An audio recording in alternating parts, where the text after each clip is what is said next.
Live from our 7 Tasmania studios, your nightly news with Rachel Williams begins now.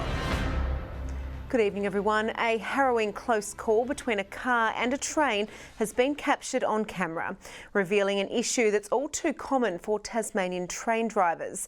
One speaking out today about the emotional strain of near misses and collisions after a spike of incidents in the northwest. A stomach-turning close call in mere seconds. A driver hesitates but takes the risk.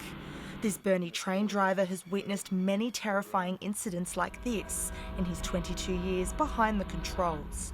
Many consequences have been devastating.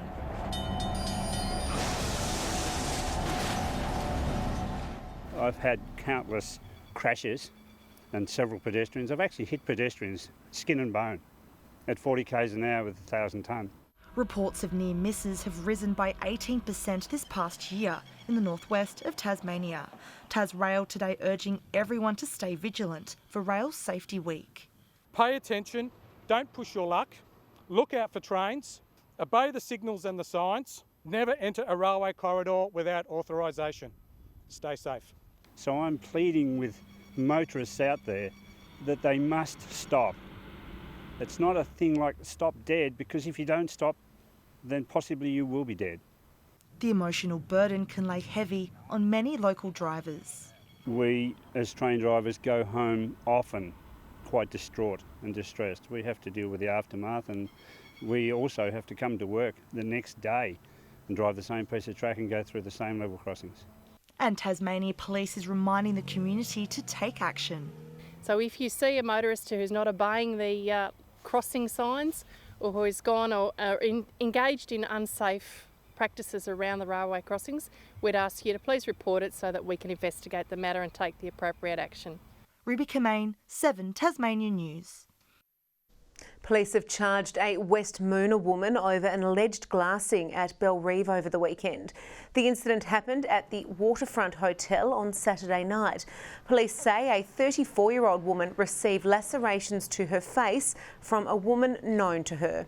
Officers have charged a 27-year-old West Moona woman with wounding, and she's due to appear in court next month. A breakdown at Taswater's Macquarie Point treatment plant has caused the release of millions of litres of sewage into the Derwent. For more on this story, our reporter Michelle Wisby joins us live. Michelle, good evening. How bad is the situation? Rachel, Taswater estimate around 6 megalitres has been released into the river. That's made up of untreated sewage and stormwater.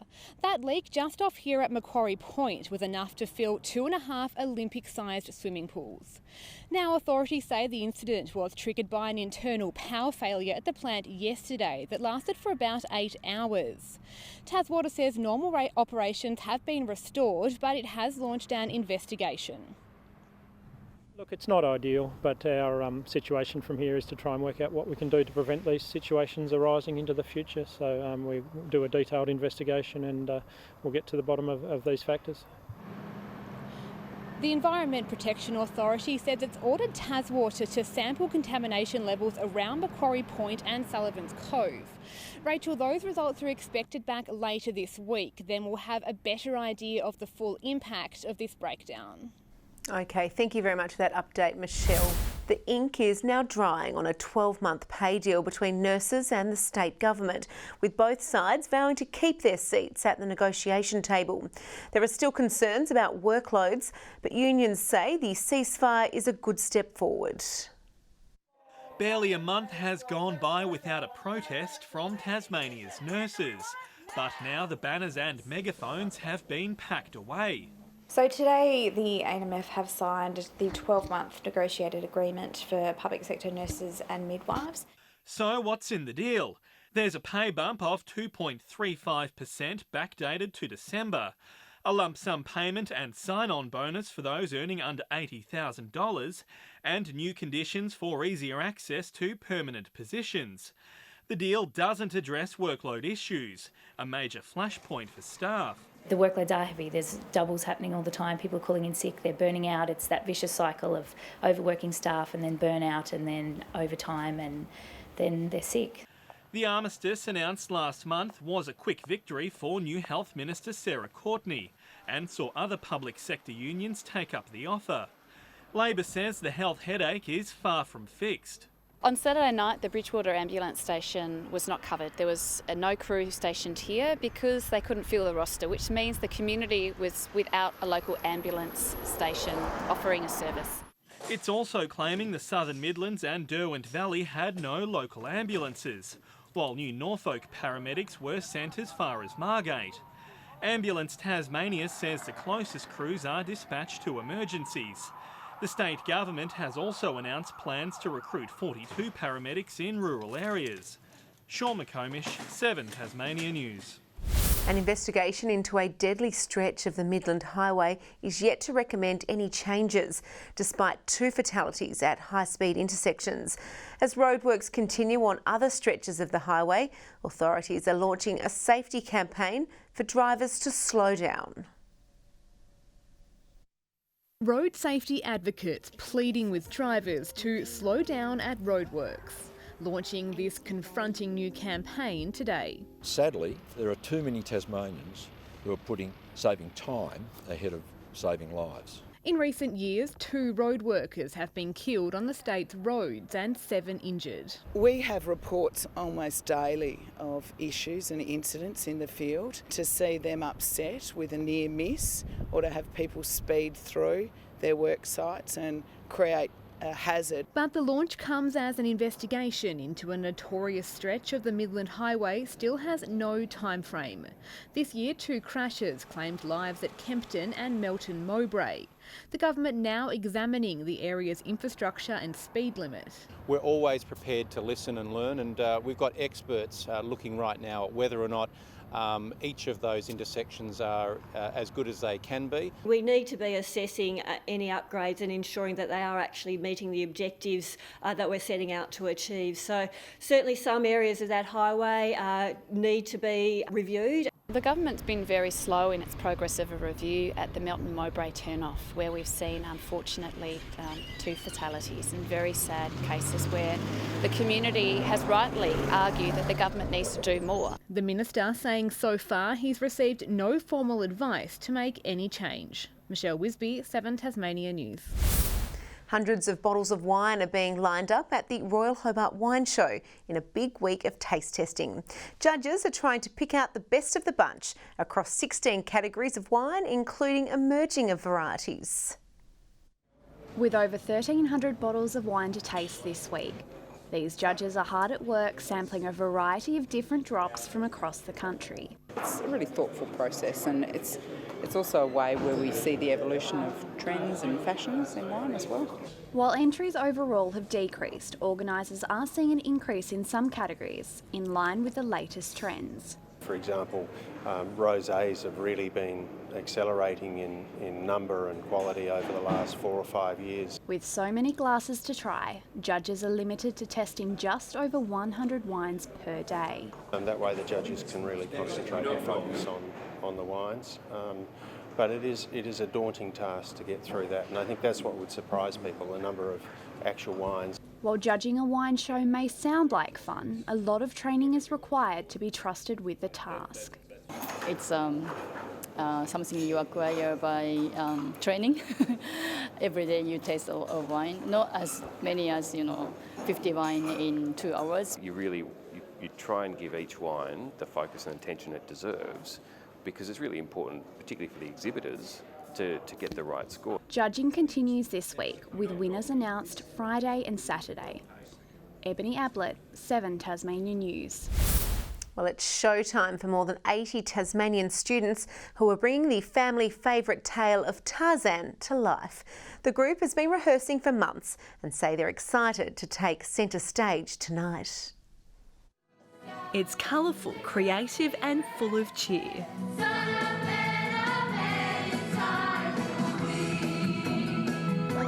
This group of gorillas are part of the 100-strong cast and crew, bringing the classic childhood story of Tarzan to life. It's complete with a beautiful Phil Collins score, so all of those iconic songs from the Disney film. With dozens of students taking part and some as young as 7, there's no doubt teamwork has been key to their success. Everyone's kind to each other and we help each other out, so. Connor O'Sine has taken on the challenge of lead character. I've played lots of cameo roles almost, or side characters, but never a main character, so it's just so much fun being in front of so many people performing and making everyone smile. Students have been busy putting the final touches ahead of opening night. It's been really exciting to get into the characters of being gorillas. It's something we haven't really done before. We've never really done a show like this, so when we found out, everyone was super excited to see how gorillas move and portray that on stage. Oh, it's an amazing experience, and I love working with all of the cast members. It's just so much fun. And the curtain goes up tonight at the Princess Theatre.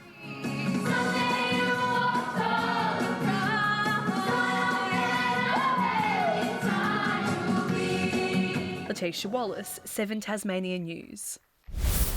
Now a look at the day's business and finance news with thanks to Bank of Us, Tasmania's customer-owned bank. The Australian stock market has closed marginally up despite losses in the mining sector, taking its winning streak to 4 days. The ASX 200 index rose 5.9 points, and a short time ago the Australian dollar was trading at 67.85 US cents and 71.53 Japanese yen. Back home to the TSL, and Glenorchy is preparing for a tough run home, with the side taking on fellow flag contenders Lauderdale and North Launceston in the final 2 games of the season. But the Pies are flying high after an impressive come-from-behind win over the Tigers last weekend. I've been coaching a little bit from down on the bench, which I don't usually do, and what's been pleasing is just seeing in those moments where the other team's on top, there isn't that anxiety, there's a belief and there's a faith in what they're doing, and that's shown through on the scoreboard. Injury-plagued all season, the club could also be set to welcome back a few of their best before finals. Sam Rundle and Liam Smith and Matt Dilger are all a chance, and if not this week, the next week. So they're the 3 that we're pretty hopeful on. We had Clinton French and Tim Butterworth and Tyler Bowden all played Development League on the weekend, and that was all of their first game back. The Pies host the Southern Bombers this Saturday. Meanwhile, the votes are in for the RACT Insurance Player of the Year in the TSL after round 19, with Glenorchy captain Josh Arnold judged best on in his side's 23-point win over the Tigers. North Launceston's Brad Cox-Goodyear's stellar season continued against Lauderdale at Skybus Oval, and Blues on baller Fletcher Seymour was the standout in his side's 65-point win over Clarence. To the leaderboard, and Seymour is in a comfortable position, 3 points clear of Cox-Goodyear, with Lauderdale ruckman Hayden Smith a further 3 votes back.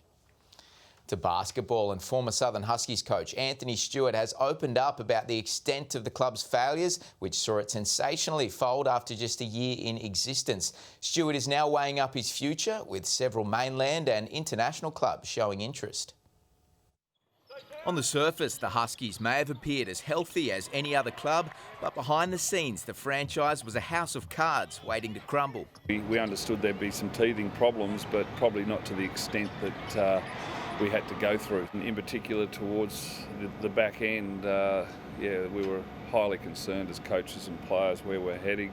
Stewart and his players even threatening to boycott the final game of the season until they were paid some of what they were owed. I've spent many sleepless nights trying to work it out, and I'm still unsure of how it come to this. Keen to put the failed Huskies experiment behind him, the former NBL star is now urging the basketball community to do the same.